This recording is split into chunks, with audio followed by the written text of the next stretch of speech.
जीवनामध्ये माणसाच्या कुठे नाही कुठेतरी मल आहे आणि कोणाचा नाही कोणाचा तरी अमल आहे. दोन शब्द कळले का? कशाचा नाही कशाचा तरी मल जीवनाला चिकटलेला आहे आणि कुणाच्या तरी अंमलाखाली आपण वावरतो. घरातले असतील, बाहेरचे असतील, नाही तर आतले असतील, पण अंमल आहे. आणि अंमल आहे म्हणून अंमल नाही, नाही का? कुठेतरी चित्त साधा का होईना पण कुठे नाही कुठेतरी डाग आहे. हे मान्य करायला पाहिजे. साधू असू दे, संत असू दे, कोणी असू दे, पण जीवनाचा सुद्धा डाग हा एक भागच आहे, नाही का? धोब्याकडे कपडा गेल्यानंतर पुन्हा ओळखता यावा म्हणून तो त्याला काळा डाग करतो. म्हणजे आपण धुवायला द्यावं आणि त्याने अशी खूण करावी की फाटला तरी डाग जाऊ नये. ही सुद्धा गंमत आहे, नाही का? म्हणून मोठ्या मोठ्या लॉन्ड्रीमध्ये एक दुसरं चिंडूक जोडतात आणि त्याच्यावर नंबर घालतात, पण डाग येतोच.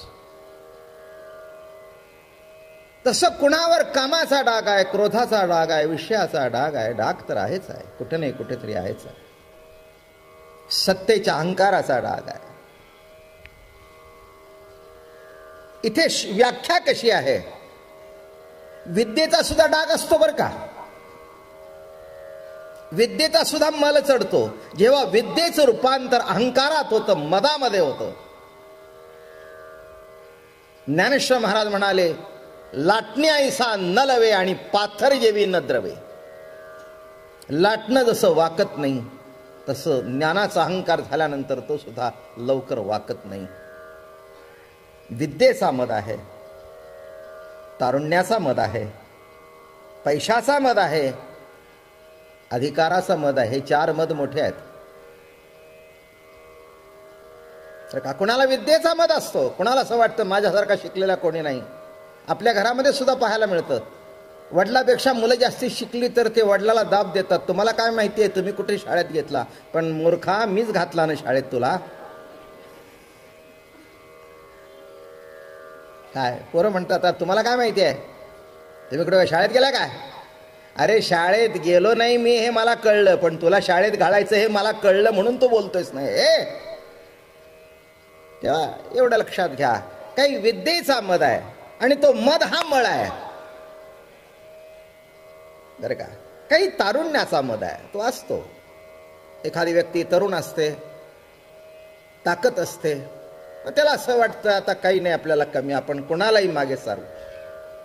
कालांतराने कमी झाल्यानंतर कळतं, मग तो सांगतो लहानपणी आम्ही झाडावर चढत होतो, आता पलंगाच्या खाली सुद्धा उतरता येत नाही. नाही, पलंगावर चढून बसणं सोडून द्या, पलंगावर निजवण्याकरता दोन माणसांनी धरून त्याला आडवा करावा लागतो, ते शेवटी न्यायतोपर्यंत. कशाचा तारुण्याचा मद, कशाचा शिक्षणाचा मद, कशाचा पैशाचा मद. एक लक्षात ठेवा, पैसा ही गरज आहे जरूर, त्याच्याबद्दल काही दोन मतं असण्याचं काही कारण नाही आहे. गरज म्हणून पहा, त्याचा मद येऊन देऊ नका. तो मद केव्हा उतरेल सांगता येत नाही. मोठे मोठे पैसेवाले सुद्धा संपले तर तुमच्या आमच्यासारखे काय आहे? म्हणून इथे शब्द जो वापरलाय, दुसरा अजून एक मद आहे अधिकाराचा, नाही का? हे जे नोकरदार मंडळी आहेत ते बघावं, कलेक्टर असू दे, कोणी असू दे, अधिकार असतात तिथपर्यंत माणसं विचारतात. अधिकार उतरल्यानंतर ना, जरी यांनी खालच्यानं छळला असेल ना, तर तो आला बघ समोरून, तिकडून चल, तो म्हणतो ओ वामनराव इकडे, काही बघितलं नाही का मला? नाही म्हणाले, काय साहेब नाही बघितलं. पुन्हा बघण्यासारखा वागला नाहीस तर माणसं कशी बघतील? जेव्हा हाताखाली माणसं काम करत होती तेव्हा कुत्र्यासारखा कशी माणसं बघतील. तेव्हा अधिकार संपल्यानंतर कोणी कोणाला सलाम सुद्धा करत नाही. ते शेवटचं जे असतं की नाही निरोप समारंभ, त्याच्या इतका खोटा समारंभ दुसरा नाही. अगदी नंबर 1चा खोटा समारंभ. त्याला एखाद्या घड्याळ वेळात द्यायचं, हार बीर घालायचं, असा साहेब झाला नाही. इथे सगळे इतके का असतायत? तसे हार सगळ्यांनी घेतलेत बरेच लोकांनी. काय काय म्हणतात साहेब, आता तुम्ही गेल्यावर ऑफिसचं काय होणार आहे? हा, अरे भले भले गेले, तिथे राहिले नाही तर साहेब गेल्यानंतर काय होणार आहे?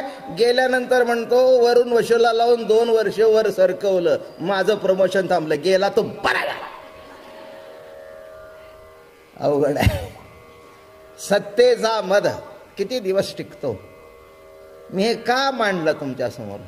एक शब्द वापरला मी, अमलात्मा परमहंस सुखदेव. अशांच्या मुखातूनच, जे मुख पवित्र आहे, जे अंतःकरण पवित्र आहे, जे हृदय प्रेमाने विभोर झालेलं आहे, अशा मुखातूनच कृष्ण कथा ऐकावी. आणि पहिली कथा शुक महामुनीने सांगितली. वैशिष्ट्य आहे बरं का शुक महामुनींचं. असं सांगतात 12 वर्ष आईच्या पोटात होते, लवकर बाहेर येईनात, आणि आले ते एकदम पळून गेले, उघडेच्या उघडे निघून गेले. मग शुक महामुनी आपले त्यांचे वडील व्यास त्यांच्या मागे लागले. अरे शुका, अरे शुका, अरे शुका, अरे शुका, अरे शुका. व्यास बाद्रायण व्यास, व्यासो नारायण. केवढा मोठी व्यक्तिमत्व. म्हणून महाभारती नाही ते नोहेची लोकी तिनी, या कारणे म्हणिपे पाही व्यास उचिष्ट जगत्रय. सर्व जगातला परमार्थ जे ग्रंथ आहेत व्यासांचं उचिष्ट आहे. असा बाप मागे लागलाय. हे असंच असतं सध्याच्या काळात, पोरं पुढे पडतात आणि बाप मागे लागतात. वाईट वाटून घेऊ नका, पोरांच्या मागे पळताना व्यासांचं स्मरण करावं. काय म्हटलं मी? कोणाचं स्मरण करावं? व्यासांचं स्मरण करावं. पण मला एकच पुढच्या पोरांना सांगायचं आहे की व्यासांचा शुक निघाला जसा, त्याच्या 1 अंश जरी तुम्ही निघाला तरी आमचं पळणं सार्थकी लागेल. नाही का? काय म्हटलं मी? म्हणजे अगदी व्यासासारखी कथा करायला नको आहे, सर्व संग परित्याग करायला नको आहे. जो संसार करताय तो सुद्धा सच्चिल सात्विकपणाने केला तरी पुष्कळ झालं. अटके पार झेंडा लागला म्हणायचा. आणि पळतायत शुक महामुनी आणि त्यांच्या मागे व्यास लागलेत.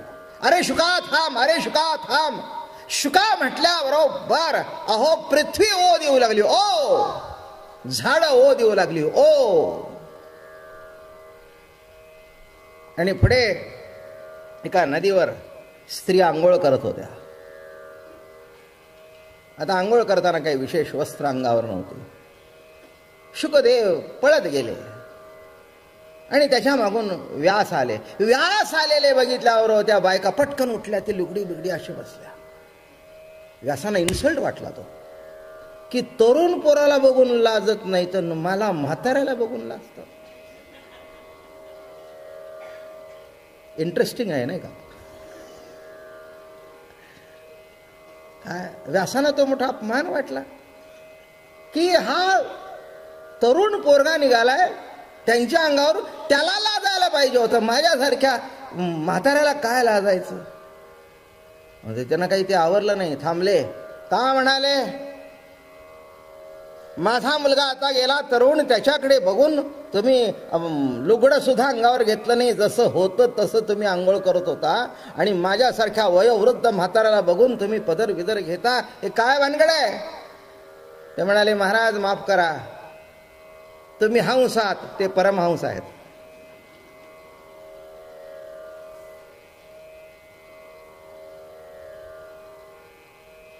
नीट लक्ष देऊन ऐका.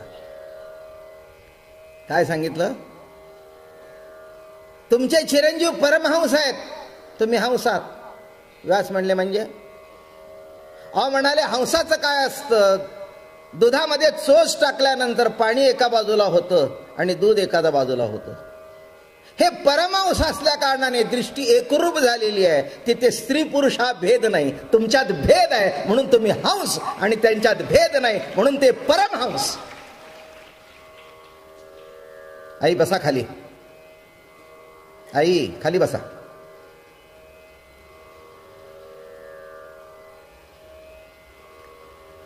बोलणं लक्षात आलं का माझं?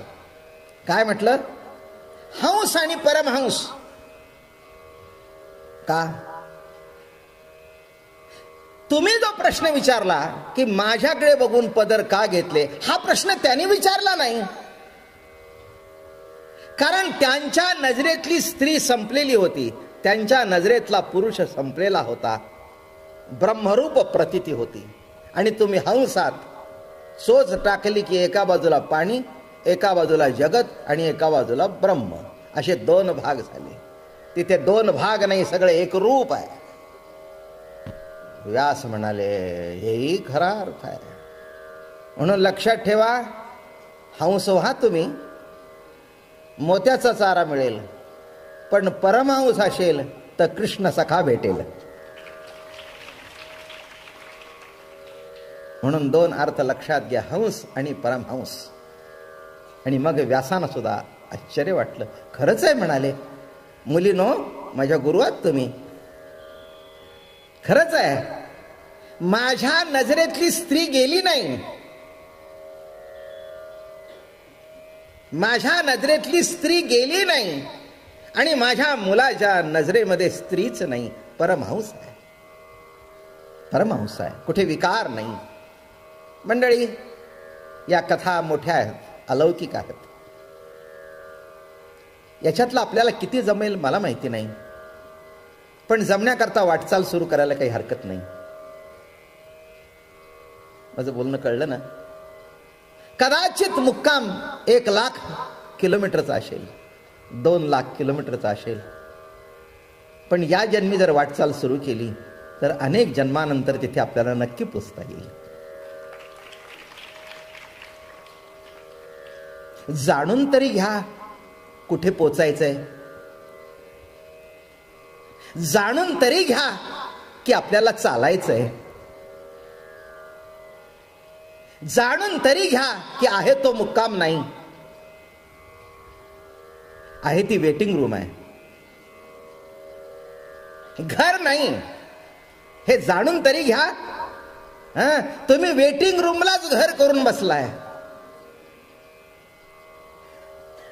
हो, वेटिंग रूमला घर केलंय तुम्ही. आता त्याला आम्ही तरी काय करावं? वेटिंग म्हणजे you have to wait for some particular time. काय घरामध्ये तुम्हाला कोणी विचारतं का किती दिवस राहणार आहात? असं कधी विचारतं घरामध्ये? घरामध्ये विचारण्याचा प्रश्न येतो. म्हणला विचारतोस काय? म्हणला घर माझं आहे. काय मी इथे राहणार आहे? हॉटेलमध्ये विचारतात गेल्याबरोबर. वेटिंग रूमच आहे ती. किती दिवसाचं बुकिंग? 2 दिवसाचं असेल तर जमेल, कारण त्याच्या पुढे फुल आहे. काय तसं नीट लक्षात घ्या. तुमचं सुद्धा वरून बुकिंग झालेलं आहे, इतक्या दिवस इथे थांबायचं. त्याच्या पुढे एक क्षण तुम्हाला इथे वेटिंग रूम मध्ये जागा मिळणार नाही. काय प्रत्येकाचं वेटिंग रूमचं बुकिंग झालेलं आहे वरून. काही काही मोठी मोठी महाबळेश्वरला हॉटेल असतात, माथेरानला असतात, त्याचं बुकिंग मुंबईला होतं. तिथे जाऊन नुसतं जायचं, हो बुकिंग आलंय. तसं तुमचं वर बुकिंग झालेलं आहे, खाली आलेलं आहे. खालचे दिवस संपले की ते म्हणतील चला आता जागा मोकळी करा, वेटिंग लिस्ट मध्ये बागे जन्माला यायचे बाकी आहेत.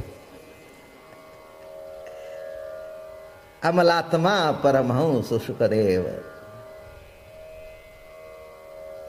बरे का? भक्ती त्यांच्या अंतःकरणामध्ये जी प्रगट झाली होती ती कशी होती? कामना रहित, गुणरहित, प्रतिक्षण वर्धमान.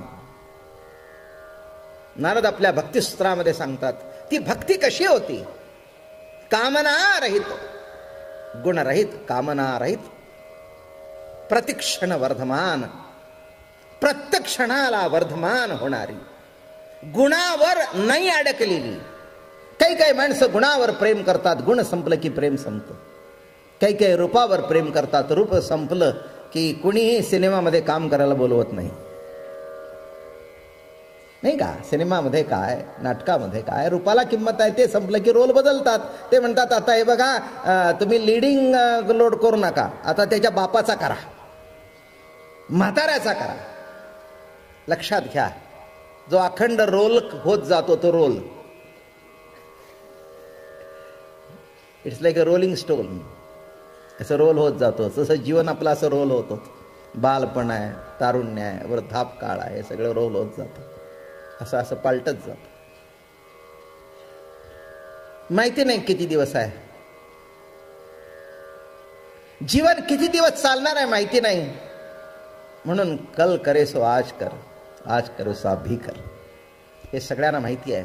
आणि म्हणून शुक महामुनी आणि अनेक चरित्र आपण ऐकली, अनेक